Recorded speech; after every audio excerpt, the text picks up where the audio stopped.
Hi, I'm Michael and welcome to Michael's Matters. And in our last video, we did a video about what are 10 most tax-friendly states for retirees. And we had a couple of surprises on that list as far as where is the best place to move if you are going to retire.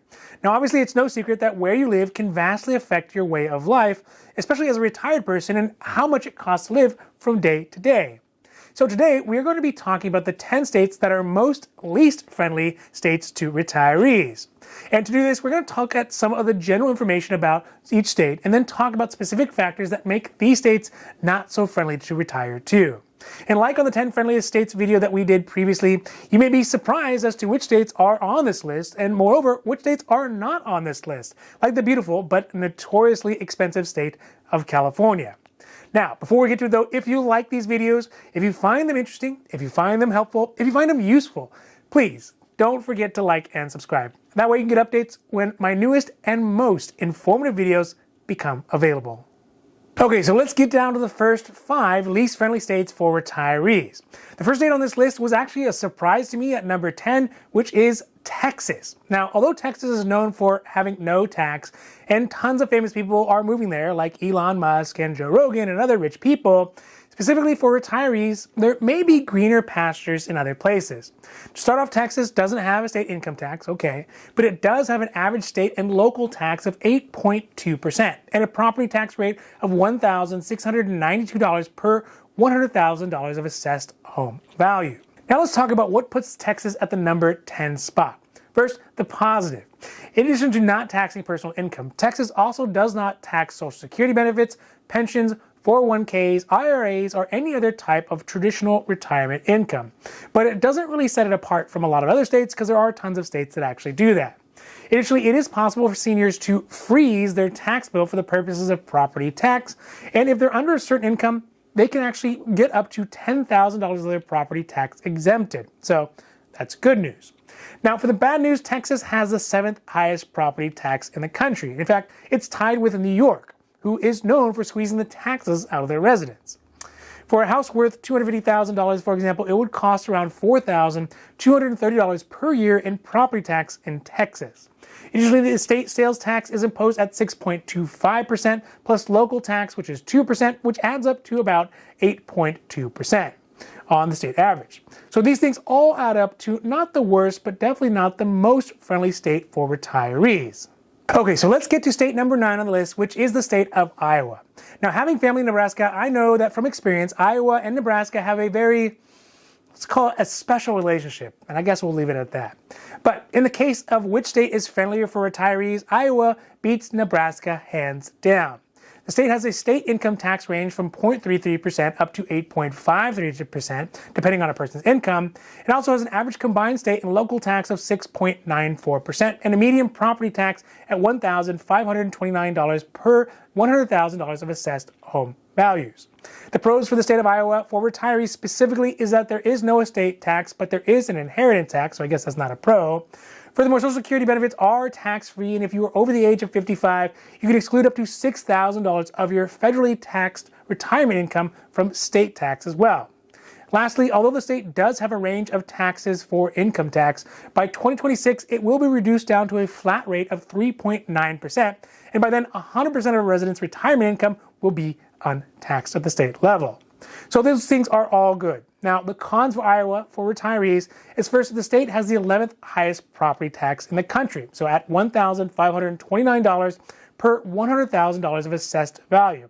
So that means that if you had a house at $250,000 worth of value, you would end up having a property tax at the end of the year for $3,823. In general, the tax exclusions for seniors are kind of not that great in Iowa, and sales tax is sort of high at 6.94%. And then lastly, there currently is an inheritance tax in the state, but it will start going away year after year out until 2025 when it is completely gone. Okay, so the number 8 state on our list of least friendly states for retirees is the state of Wisconsin.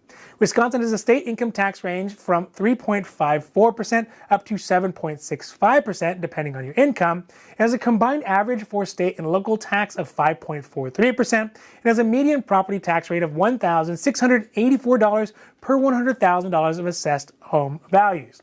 The pro for the state is that retirees, it doesn't have any estate tax or inheritance, it doesn't tax Social Security benefits, and up to $5,000 can be subtracted from retirement income for seniors with incomes under $15,000 a year for tax.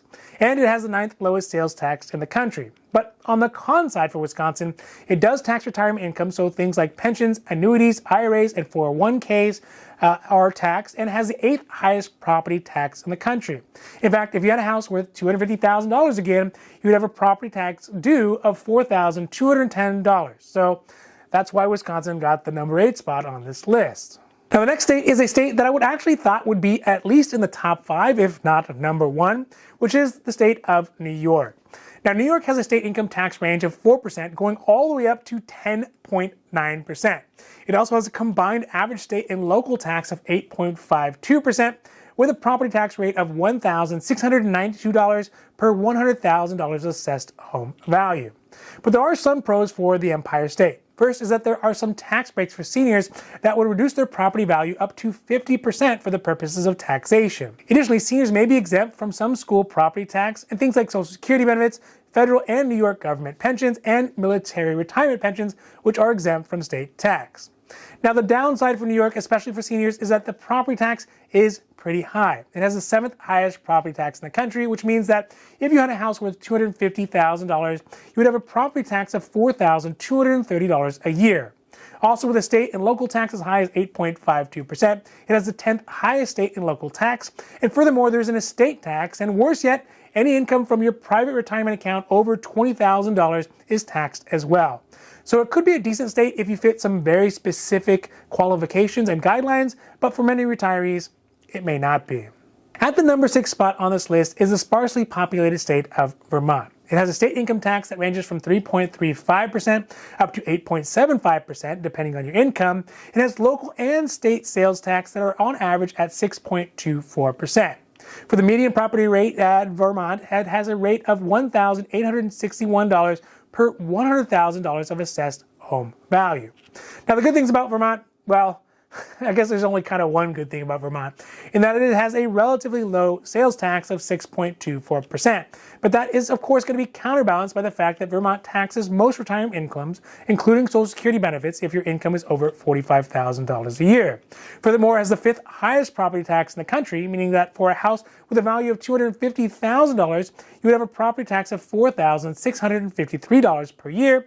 And to put a fine point on it, there's a 16% estate tax on any estates worth more than $5 million.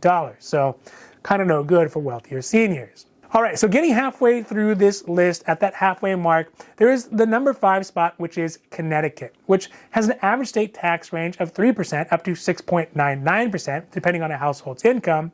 It has an average state and local combined tax of 6.35% and a median property rate tax at $2,139 per $100,000 of assessed home value. The good side for Connecticut is more than Vermont in the sense that it has no inheritance tax, and currently 42% of income for pensions and annuities are exempt from tax. But this will be going to full exemption by 2025. Additionally, by 2026, IRA accounts will also be 100% exempt as well. But currently, both are still taxed. Lastly, for the good, military pensions are also excluded. Now, for the cons, there is still an estate tax, and 25% of Social Security benefits are taxed if your income is over $75,000 a year, and Connecticut has the 3rd highest property tax in the United States, which would mean that for that same house, the hypothetical house of $250,000 on value, you would be expected to pay $5,348 per year in property tax. The final blow for Connecticut residents is the estate tax ranges from 10.8% up to 12%. Even some gifts are taxed as well. All right, getting to the last 4 states on this list is the number 4 state, the Cornhusker state, Nebraska. Now, Nebraska has a state income range that goes from 2.46% up to 6.84%, depending on your household income. Also, it has an average state and local state rate tax of 6.94% and a median property tax rate at $1,614 per $100,000 of assessed home value. So let's talk about a few pros that Nebraska has. First, that it does not have any inheritance tax, and also retirees can deduct up to 5% of their Social Security benefits from their taxable income. And there's also no estate tax in Nebraska. One of the interesting things or benefits for seniors in the state is if your income is below a certain threshold, though, you can also qualify for some exemptions on your property tax based on the Homestead Act. Now, of course, to get to number 4 on this list, you got to have more cons that outweigh the pros. The cons for retiring to Nebraska is that some Social Security benefits are taxed still. Most retirement income, so 401ks, IRAs, public and private pensions are also going to be taxed. And there is an inheritance tax that ranges from 1% up to 15%. Lastly, Nebraska has the 9th highest property tax in the country, which would mean if you have that house worth $250,000, you would be ending up paying $4,035 per year for your property tax. The number 3 least tax-friendly state for retirees is going to be another Midwest state, which is Kansas. Kansas has a state tax income ranging from 3.1% up to 5.7%, depending on your income. It has a combined state and local tax of 8.7%. The median property tax rate in the state is at $1,369 per $100,000 of assessed home value. And just looking at these numbers, you can see why Kansas ranks number 3 on this list. But there are some good sides to the state. First is that there is no inheritance tax. And second is that the military, federal government, and in-state only public pensions are going to be exempt from taxation. But the downside is that private retirement plans like IRAs, 401ks, and out-of-state pensions and Social Security benefits may be taxed. The combined state-local tax is at 8.7%, which is the 9th highest in the country, and the property tax rate is the 15th highest in the country. So that means that if you had a home worth $250,000 in Kansas, your yearly property tax bill would be $3,423 per year. Next is the number 2 on the list state, which is the state of Illinois, who seem to be quite tax happy when it comes to seniors. Illinois has a flat state income tax range at 4.95%, a combined average state and local tax rate of 8.81%, and a median property tax rate of $2,165 per $100,000 of assessed home value. On the plus side of things for Illinois, it does not have an inheritance tax, and it doesn't tax most retirement plans and Social Security, and seniors may be able to apply for homestead exemptions of up to $5,000, or be able to freeze their home's assessed value and apply for tax-deferred programs. But on the downside, which there are quite a few, Illinois has a property tax rate that is the 2nd highest in the country. So again, if you had that home worth $250,000 worth of assessed value in Illinois, you would end up paying $5,413 worth of property tax at the end of the year. Additionally, it has the 8th largest combined state and local tax rate at 8.81%, as well as groceries and clothing are also taxable to boot. Definitely not very friendly, Illinois. Now, also, there are estate taxes, and estates are worth more than $4 million, which, with this inflation, really, in reality, we may all have estates worth that much by the end of the year. So either way, those are some good reasons why Illinois got that number 2 spot on this list. But now let's talk about the number 1 state, and much to my surprise, it's actually not California. I'm not really sure how that works. But either way, it's New Jersey. Wait, New Jersey? Well, so for the state tax range, it ranges from 1.4% up to 10.75%, depending on your income. It has a combined state and local tax rate of 6.6% and a median property tax rate of $2,417 per $100,000 of assessed home value. But there are some friendly aspects of the state's tax policies for seniors. For example, there's no estate tax. Seniors can freeze their assets values of their home for property tax reasons, or can be reimbursed by the state.